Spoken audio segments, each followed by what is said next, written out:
Saṃyukta Āgama, aggregates, impermanent, suffering, empty, not self. Thus have I heard. At one time the Buddha was dwelling in Shravasti in the Jada Grove in Anathapindada's park. At that time the Bhagavan said to the bhikshus, "You should observe the impermanence of form. One who observes thusly observes correctly. One who correctly observes gives rise to disenchantment. One who is disenchanted exhausts delight and craving. One who exhausts delight and craving is called liberated in mind. It is also such as this for observing the impermanence of sensation, conception, formation, and discrimination. One who observes thusly observes correctly. One who correctly observes gives rise to disenchantment. One who is disenchanted exhausts craving. One who exhausts craving is called liberated in mind. Thusly, bhikshus, one who is liberated in mind, if he wishes to realize, is able to realize. My births have been ended. Brahmacharya has been established. What was to be done has been done, and there is self-knowledge of no further existence. As with observing impermanence, it is also such as this for suffering, emptiness, and not self." Then the bhikshus heard what the Buddha had said, and joyfully practiced in accordance. 3. Without knowing, illumination, severance, separation. Thus have I heard.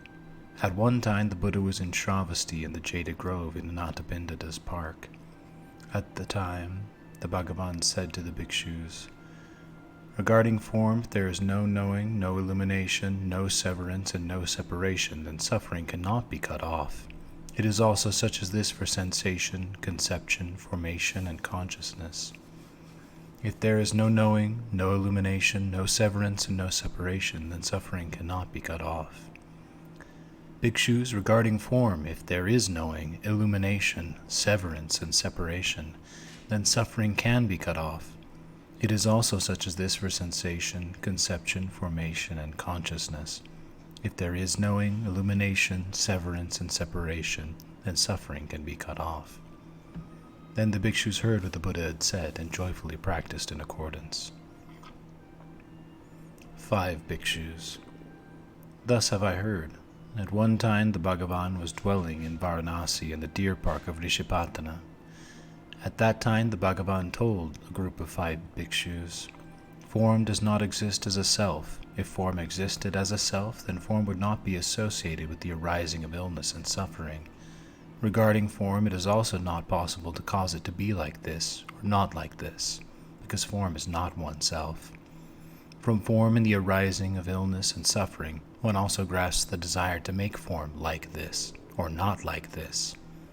For sensation, conception, formation, and discrimination, it is also such as this.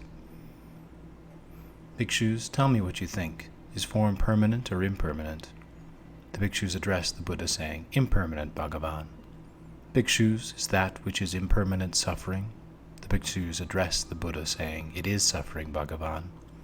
"Bhikshus, regarding these impermanent and afflicting dharmas, easily subject to change, does a well-learned, venerable disciple perceive in these a self or a non-self, and thereby dwell in appearances?"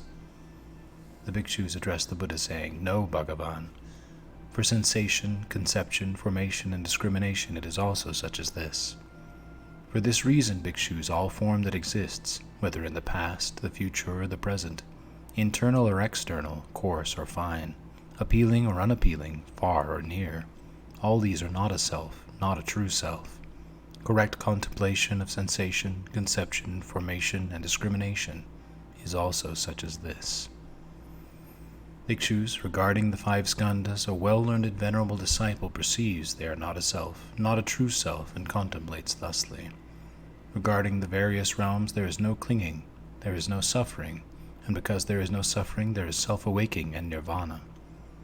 My births have come to an end. Brahmacharya has been established. What was to be done has been done, and there is the self-realization of no further suffering. After the Buddha had spoken this sutra, the group of 5 bhikshus did not give rise to outflows, and their minds attained liberation. After the Buddha had spoken this sutra, then the Buddha's bhikshus heard what the Buddha had said, and joyfully practiced in accordance.